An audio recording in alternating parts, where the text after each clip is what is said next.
afternoon, ladies and gentlemen, media and public in attendance today, and everyone on live stream. Official opening, good afternoon. Attendance, we have all councillors with the exception of our Shire President, who's taking some well-earned leave, and we do have all senior staff in attendance. Apologies and notification of granted leave of absence. Oh, I didn't do that. This one.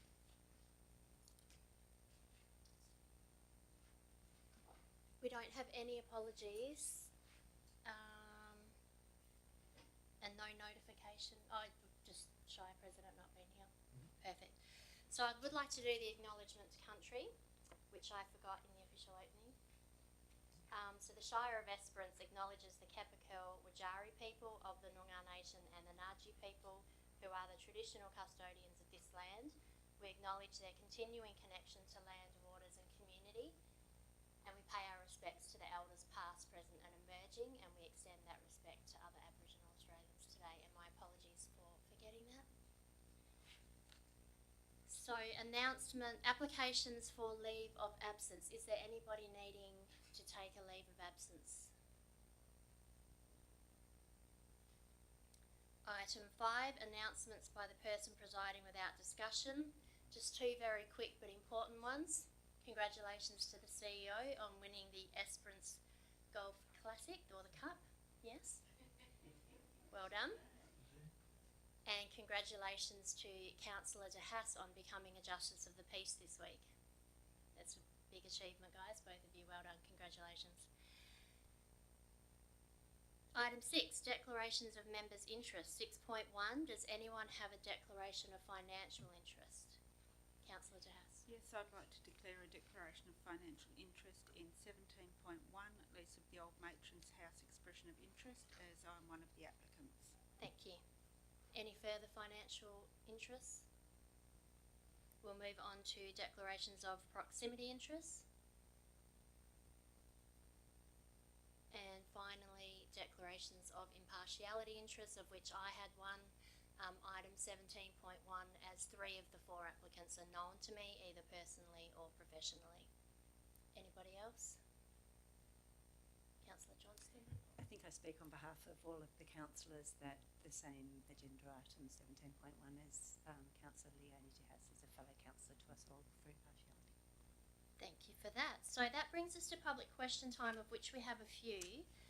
So what I might do is just do them in order that they're written down. So Cheryl Bradley, question about the Marine Park on behalf of Leaf.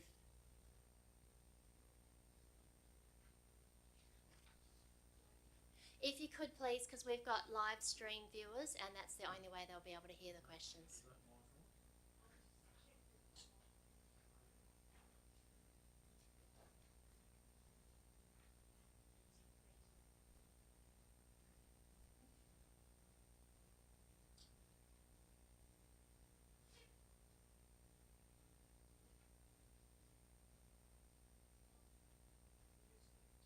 If you grabbed a chair and maybe sat there and used this little one, it's working? Perfect. Thank you. Good afternoon, everyone. My name's Cheryl Bradley. I'm a foundation member of LEAF and a life member of LEAF, which is the Local Environmental Action Forum. LEAF understands the council is preparing a submission to the state government's proposed South Coast Marine Park. We believe our input to this submission vital, as we have been involved in the process since the first consultations were undertaken by the state government 3 years ago.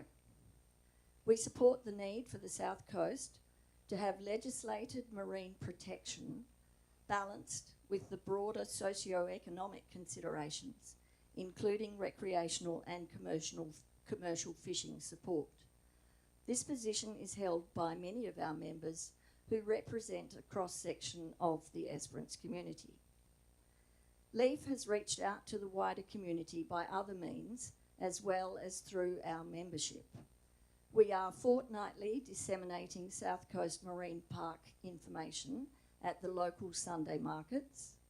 We have provided an opportunity for the community to start the conversation by listening to locals' lived experiences about the proposal, by holding an information stall for 2 days at the 2022 and 2023 Esperance Agricultural Show.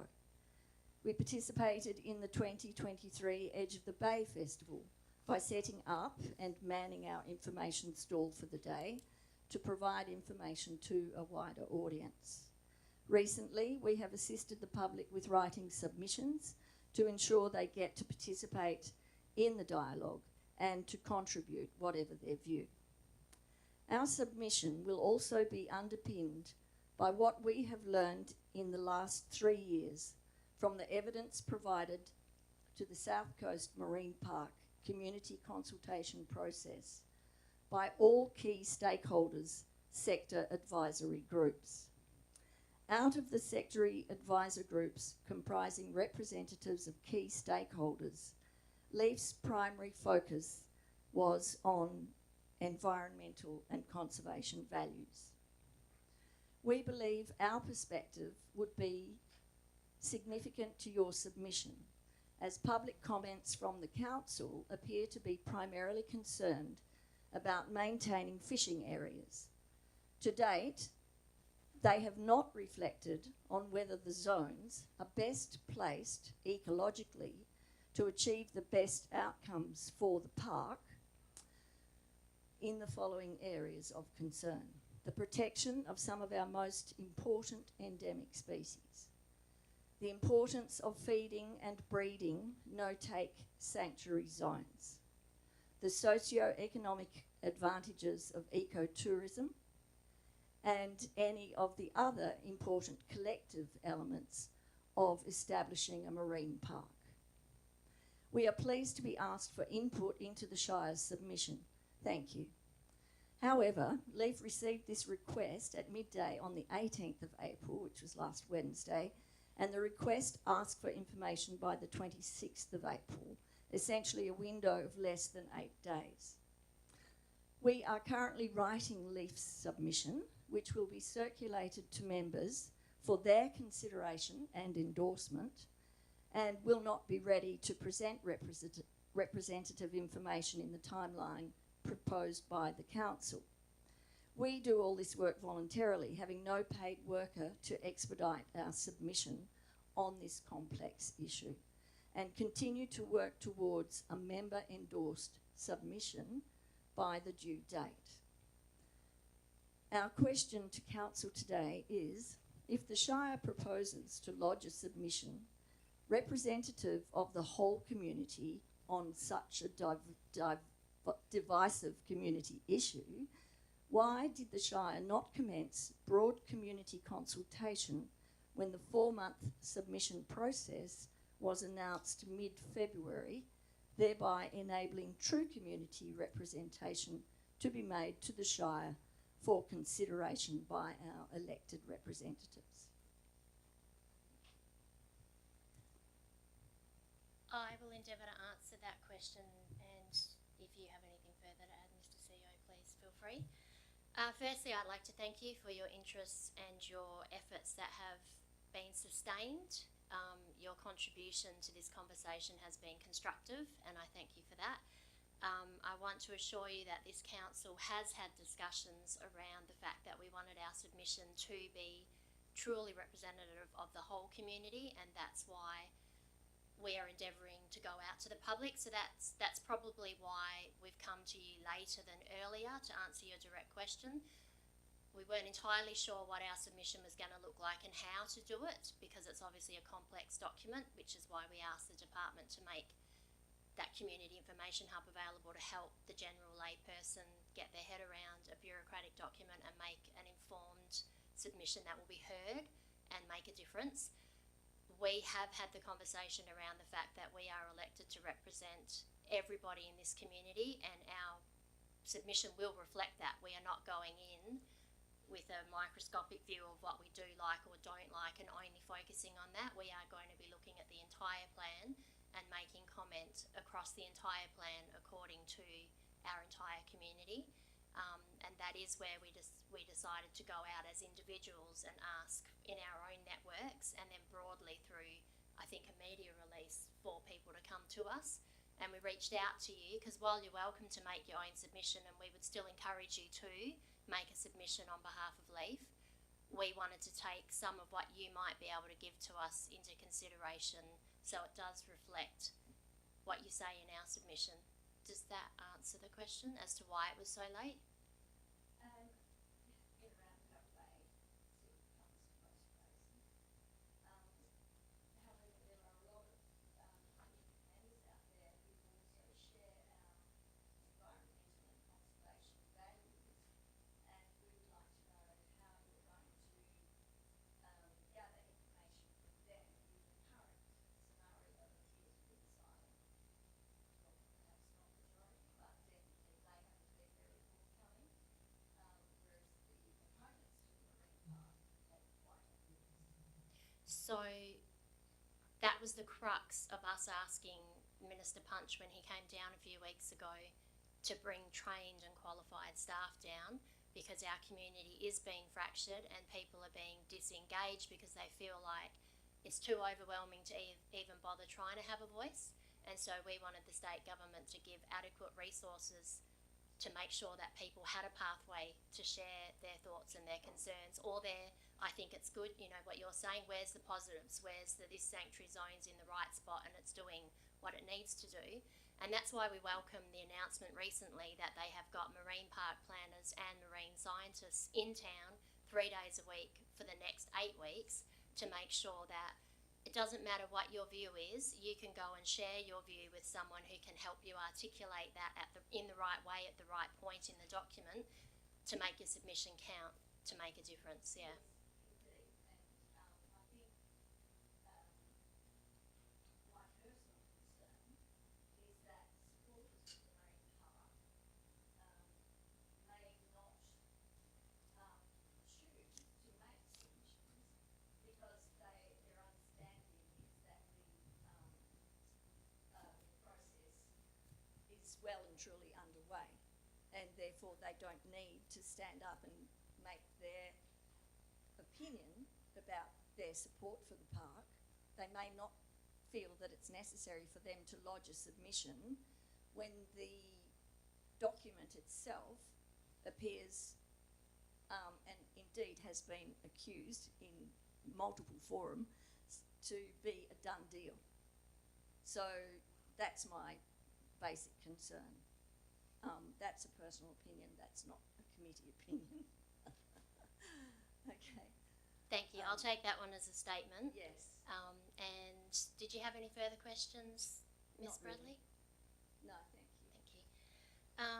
So also I did want to just point out, someone's reminded me that we had this discussion with Rick Wilson MP around trying to gauge true community sentiment about what's a contentious issue and how you gauge that sentiment, as you're saying, accurately.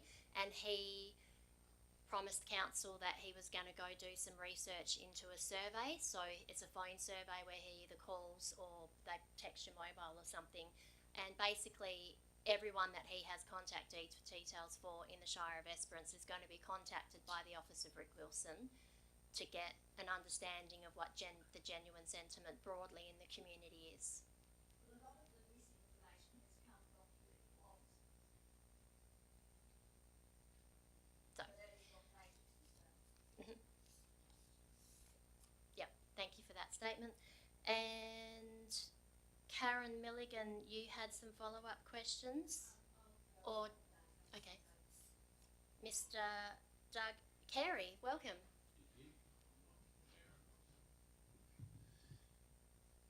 Hello, some of you know, Dr. Doug Carey is my name. I've lived in Esperance since 1998. I'm a business owner, scuba diver, underwater videographer, and I've been involved in the South Coast Marine Park since inception as the chair of the diving, surfing, snorkeling, SAG group.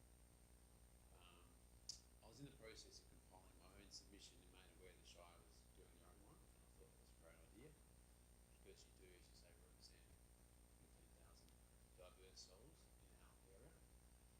But I've also, the doctor bit of mine comes from research, and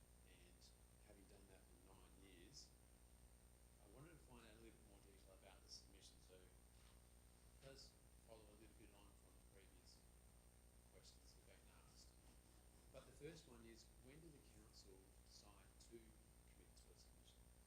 Like, date, and you don't have to answer that now, that's fine. And data collection can be quite a tricky thing, because one of the hardest things with data collection is limiting the bias that comes in through either the questions asked, the format of questions asked, the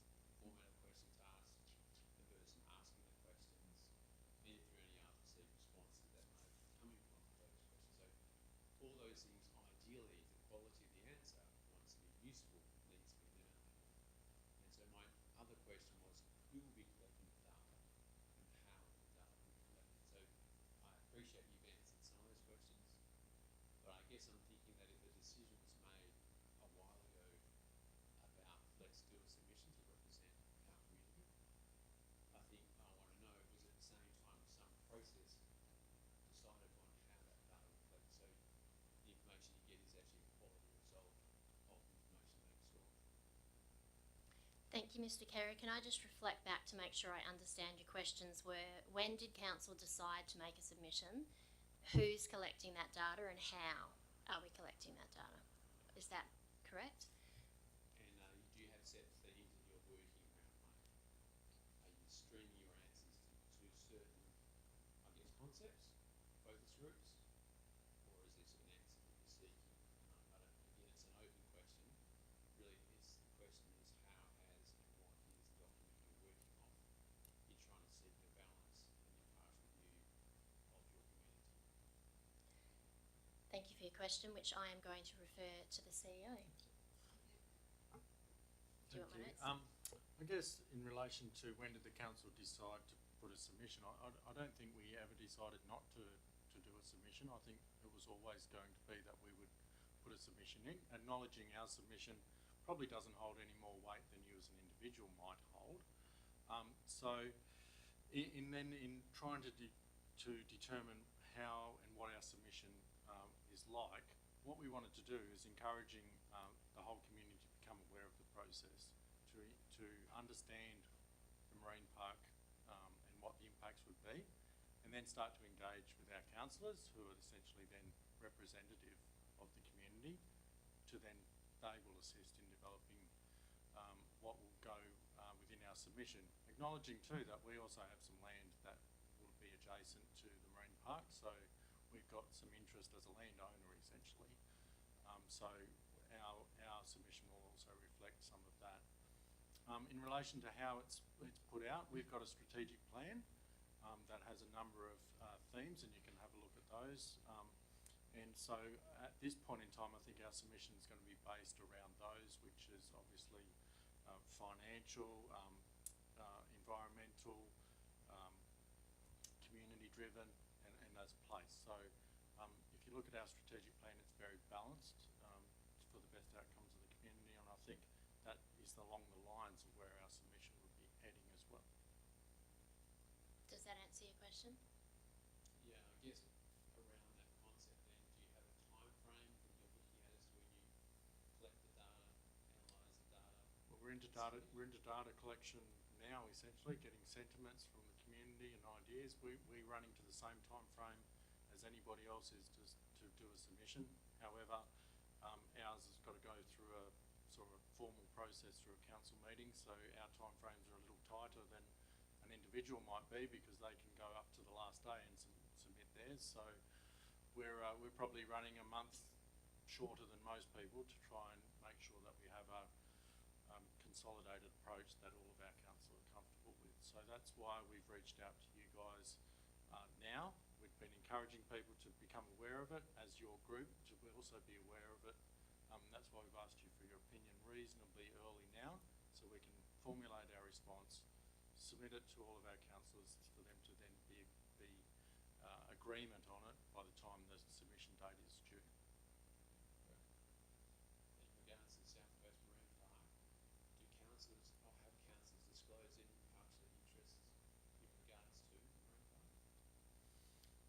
That would happen at the OCM when we have to endorse the... Yeah, I don't believe we've had any agenda items specifically come up to make a decision on the marine park, on any aspect of the marine park. So therefore, there has been no need for them to disclose any interests. So when the submission comes for a decision, that would be the time when the councillors would disclose an interest if they do have one. And when you say a decision to be made, do you mean a decision to submit a submission or just a decision to act on the submission? Essentially to make a decision on an agreement that they're comfortable with the submission. I think we've already made everybody's in agreement that we need to do a submission. It's just we haven't agreed the draft of the submission. So at that point in time, you could ask for a declaration of impartiality. Yes, because it'll come to council to make a decision that we agree that this is the submission to submit. So at this meeting, how I asked for everyone to declare their interests, and there were 3 types: financial proximity or just impartiality. That will happen at next month's meeting, that you have to declare an impartiality or whatever the interest is on all the items, and the draft submission will be in next month's agenda, which is why our time frame for you is shorter than what you'd like it to be. And that's the opportunity for us to publicly declare what our interests might be in relation to that. So there will be an opportunity. Yeah, that question is asked next month and will be answered by all councillors, yes. This is my easy speaking, but if the council member is not here, do they still need to declare that, or is that? Only if they're at the meeting voting on it. Yep. Thanks for your time. Thank you. Thank you for your questions. We missed Mrs. Milligan. Would you like? Yep. Ms. Karen Milligan. Thank you. Again, my question will refer to the way you're going to collect information to put your submission in.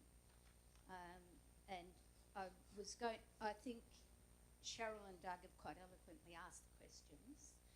Your answers have worried me somewhat. And so I will again ask about your methodology, because you've said networks.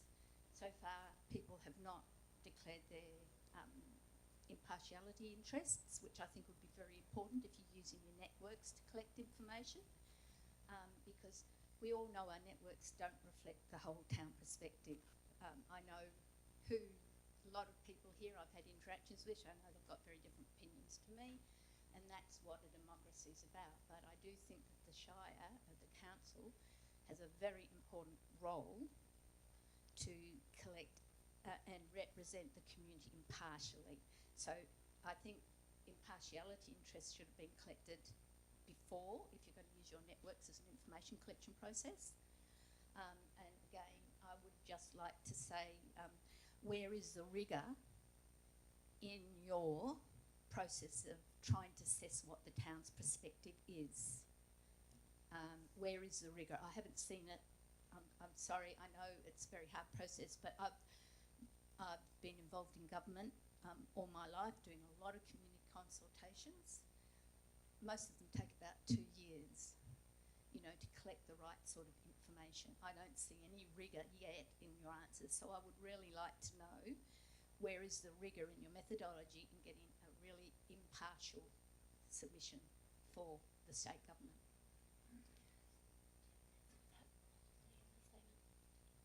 I think I would just like to reiterate what I said in the first response, which was that this council has had a genuine and sincere conversation around the fact that we acknowledge that we need to represent the entire community, and we are endeavouring to make sure that our submission is truly reflective, because we represent 14,000 and a couple of hundred odd people. We are not going in with a weighted submission, weighted in any one direction. We will be addressing, and that's why we chose the council plan, which has those 5 Ps, because we thought that's our guiding document. That's how we've been making decisions. That keeps us consistent if our submission comes under those categories. But we're also using the state government's document, where they've asked us to address the plan and to make comment on. So we've gone to our coastal reserves and we've said, well, we manage this land, and we've cross-referenced their document with our document and made opinions about how we genuinely use it and whether it's good for our community, good for the environment, etc. And this will be a publicly available document, so it's not something we're hiding or trying to get past people sneakily. We're doing our very best to represent the entire community with good intentions.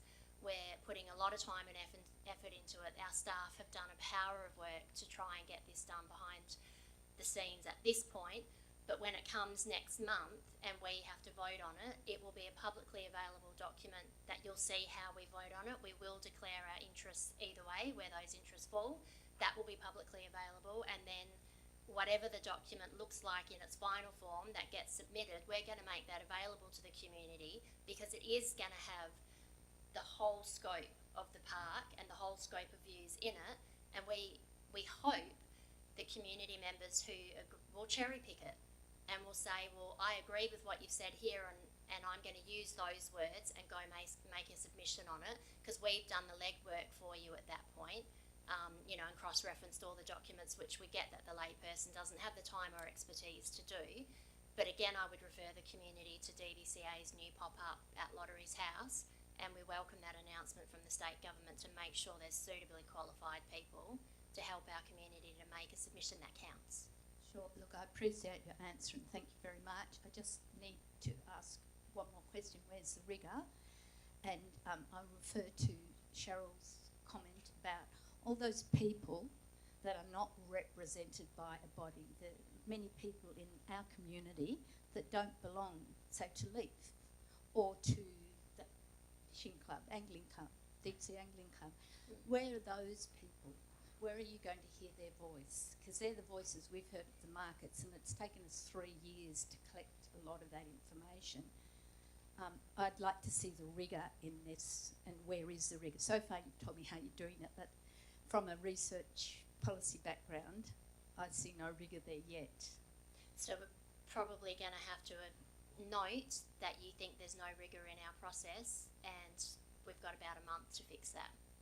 Sure. Yeah. Thank you very much for Yeah. your time, guys. Yep.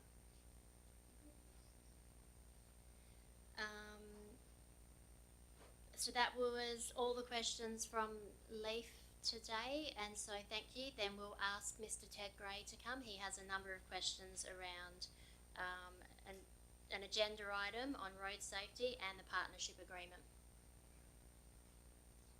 Thank you. Good afternoon. I'll be quite brief. I've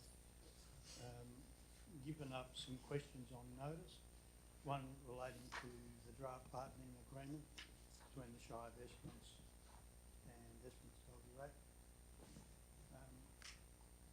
The other one relates to the fire access only sign in track at Dahlia near previously Murray Road intersection with South Coast Highway. So I won't read that out. So just for the people on live stream, I've got both those questions that were taken on notice here for the CEO, and that will get responded to in writing directly to yourself, and then they'll be in our minutes next. Will they be in this month's minutes?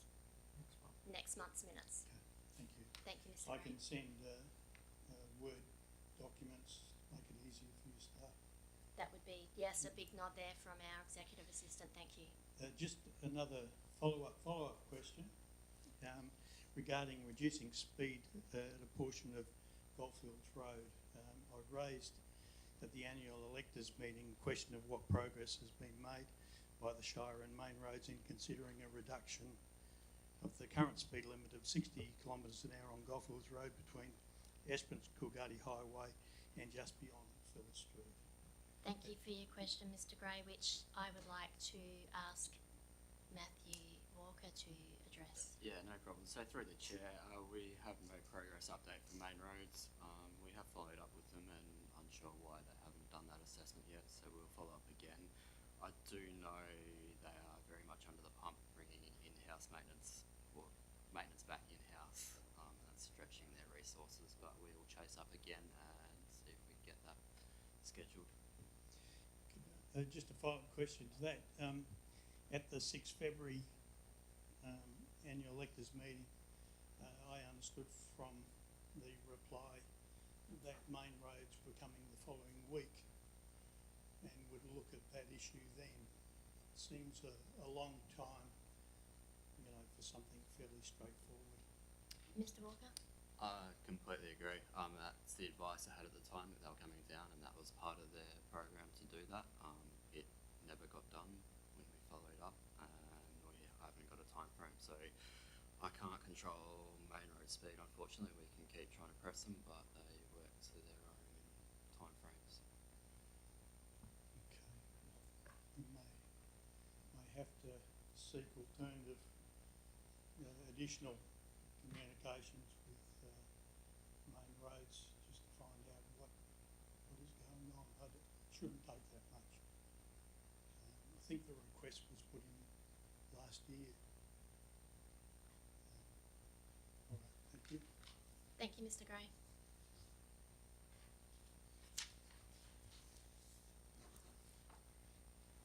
So there being no further questions, we will move on to public addresses and deputations, of which I don't think there are any. Thank you for your attendance. And I don't believe there's any petitions. No. So we'll move on to the confirmation of minutes. All councillors received that in Docs on Tap via the EA. Is there anybody prepared to move the motion to receive the minutes, to confirm the minutes? Thank you, Councillor Davies.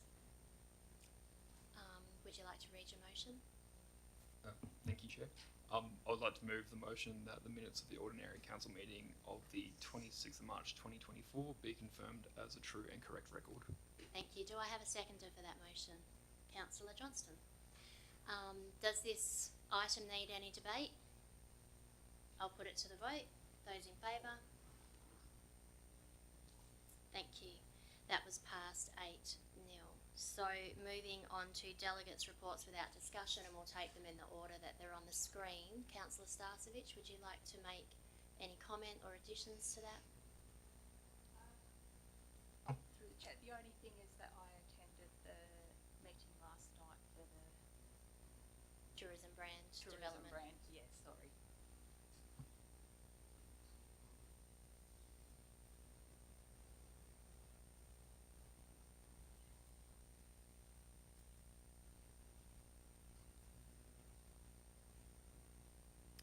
Thank you. Councillor Johnston. As tabled, thank you, Mr. President. Thank you. Councillor Davies.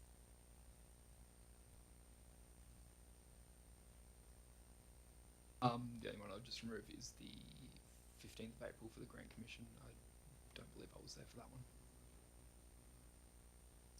Yeah, he said he wasn't there. Yeah, thank you. Thank you, Councillor Davies. Councillor Flanagan. As tabled, thank you. Thank you. Councillor McMullen. Just to add in the meeting with Rick Wilson and the meeting with DBCA.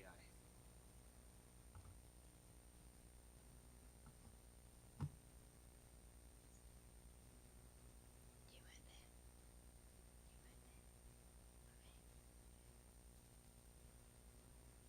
Councillor De Haas. If I could just add in the tourism meeting from last night as well, please. If you wanted to take that out of mine, please. I didn't make it last night, so you can just cut and paste.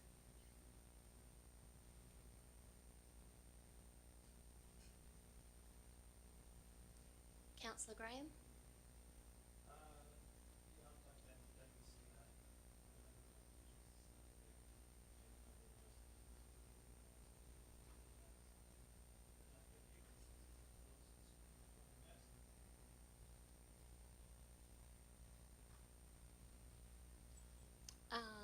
If you could add the DBCA to mine, thank you. And to Councillor De Haas's, please. And to Councillor Johnston and Davies. Apologies to everyone watching online. So we don't normally put down our Tuesday meetings, but it's becoming evident that that was a key stakeholder, and that's why we're reporting on it.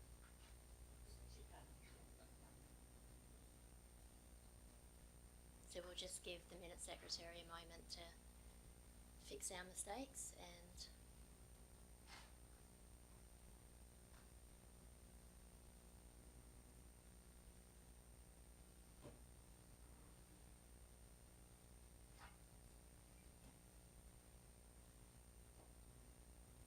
looks good. Thank you very much.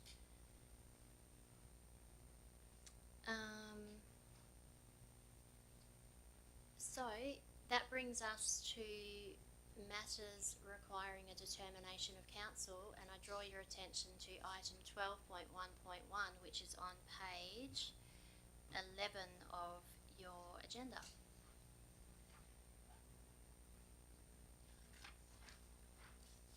Mr. Walker? No, Mr. Greaves, is there anything that you wanted to add further to last week's meeting? No, nothing further to add, thank you. Any questions from councillors following up from last week's meeting? Do I have someone prepared to move the office? Councillor Starcevich, thank you. Yes, I'd like to move the officer's recommendation that council request the Minister of for Lands under section 41 of the Land Administration Act 1997 to grant management of reserves 16407 and 20647 to the Shire of Esperance, retaining the current purpose of the reserves. Thank you. Do I have a seconder to that motion? Councillor De Haas. Would you like to speak to your motion, Councillor Starcevich? No, thank you. I think it's just making sure that we keep our cemeteries in our regional towns. Would anyone like to speak against the motion? There being no speakers against, I will move to a vote. All those in favour?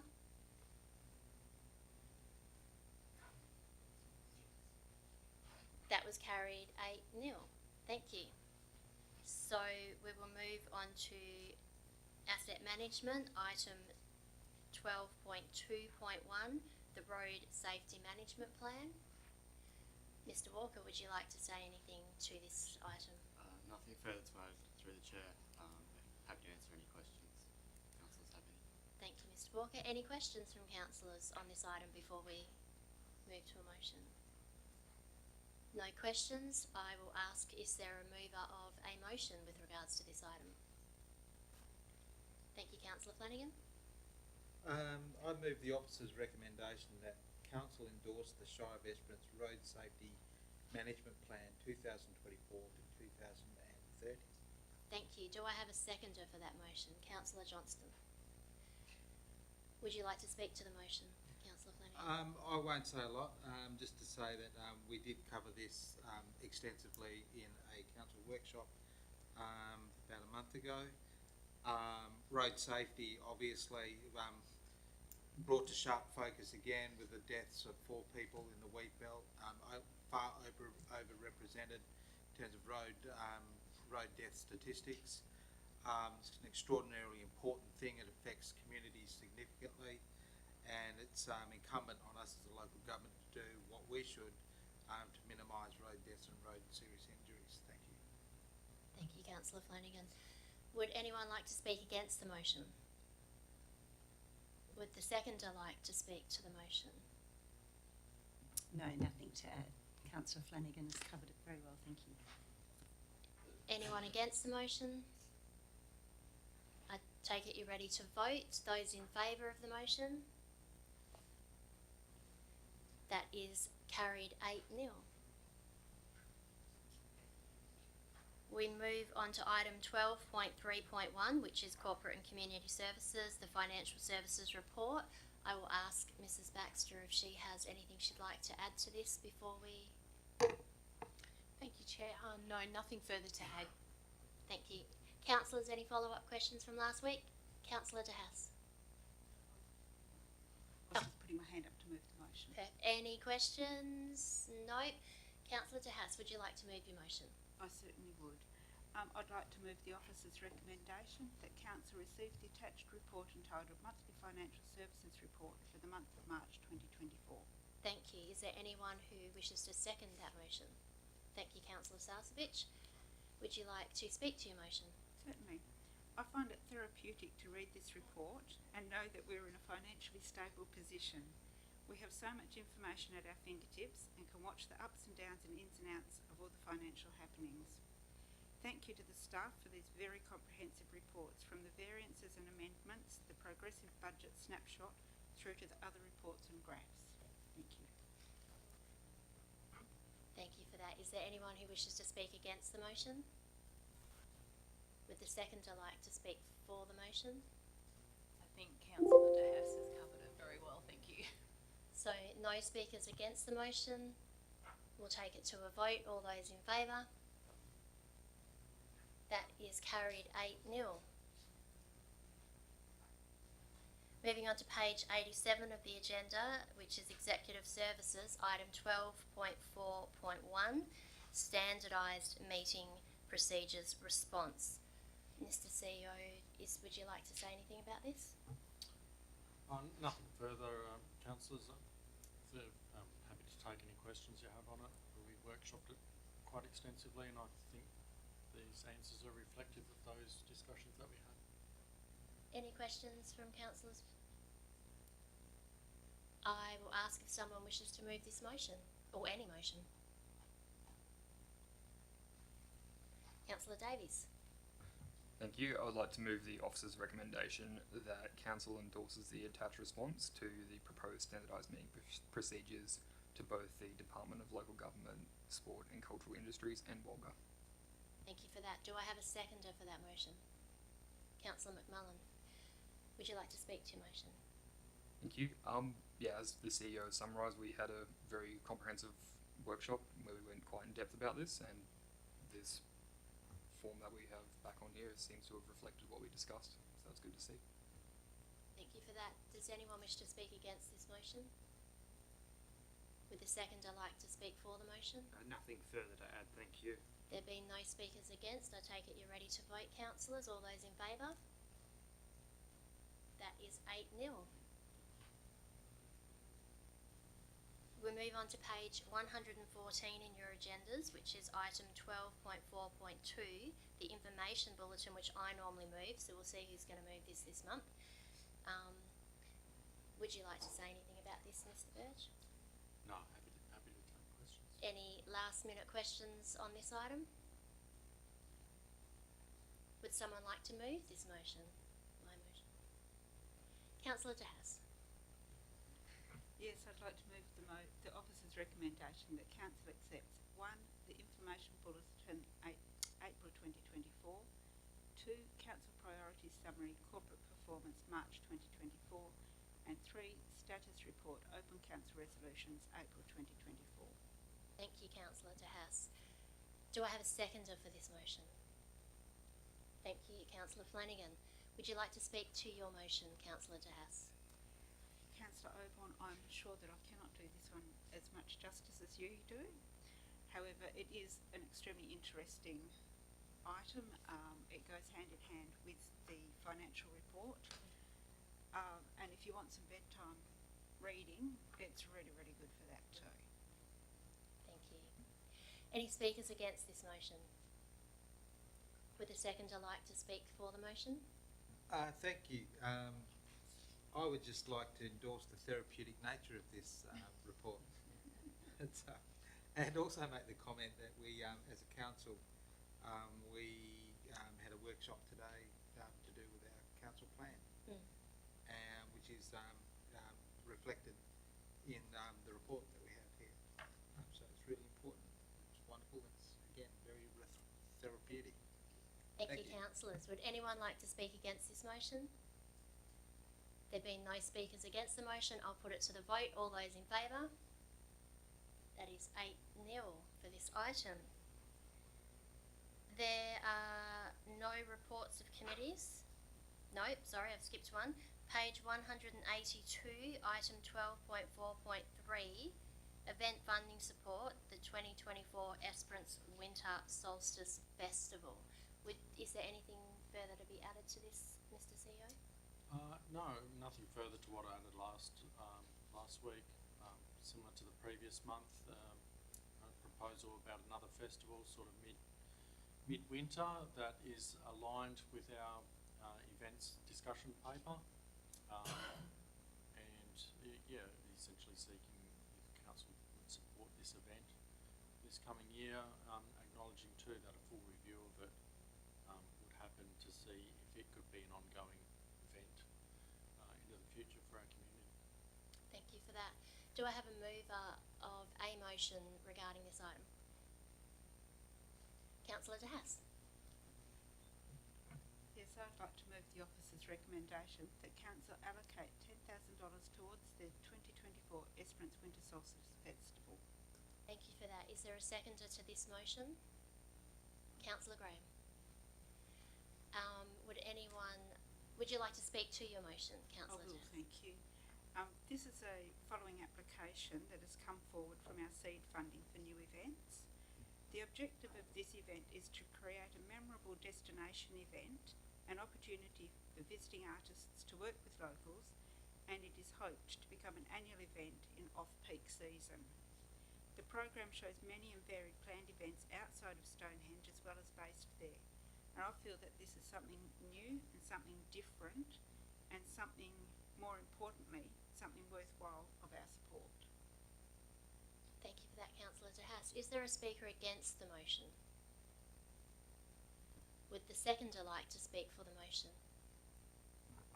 Yeah, only to add that I'll put another 1,000 in there if we can get an inch of rain by the end of next week, because we need winter to arrive before we can have a winter solstice party. Thank you for that, Councillor Graham. There being no speakers against that motion, I take it you're ready to vote, councillors. All those in favour? That is carried 8-0. That brings us to item 13, which is reports of committees which there are none. Motions on which notice has been given, item 14, of which there are none. So that brings us to item 15, members' questions with or without notice. Does anyone have a question without notice to bring up this afternoon? Before she thinks about it, I'm going to move on to item 16, urgent business approved by decision. There isn't any. Item number 17 is a behind closed doors matter, but what I would do, because there are still people, media here, would you like us to bring forward public question time? No? Thank you for your attendance here today.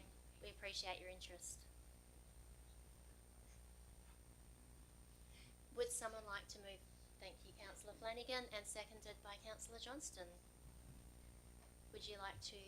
I move that we go behind closed doors. Thank you. Thank you. And the seconder? Is there any need for debate on this, councillors?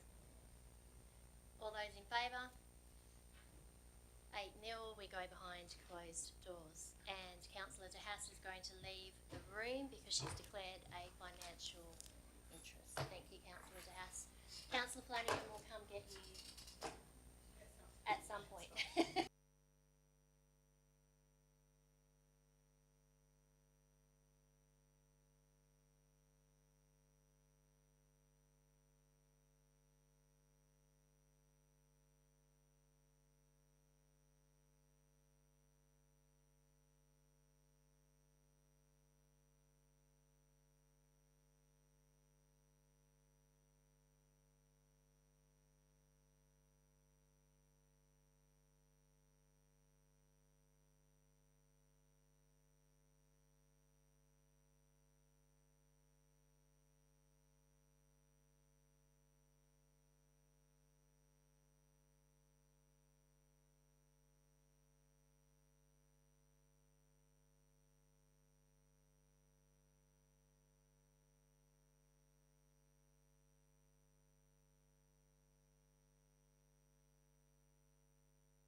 closed doors, which was item 17.1, expressions of interest in the old Matrons Quarters lease.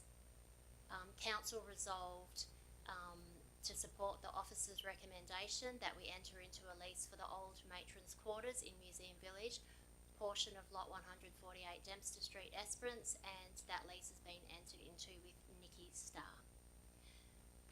So I would like to thank all councillors for their attendance here tonight, for your participation in our democratic processes and for the way you supported me in my first OCM. And I would like to officially declare the meeting closed and ask the CEO to open the bar. Well done, Jen. It was really good.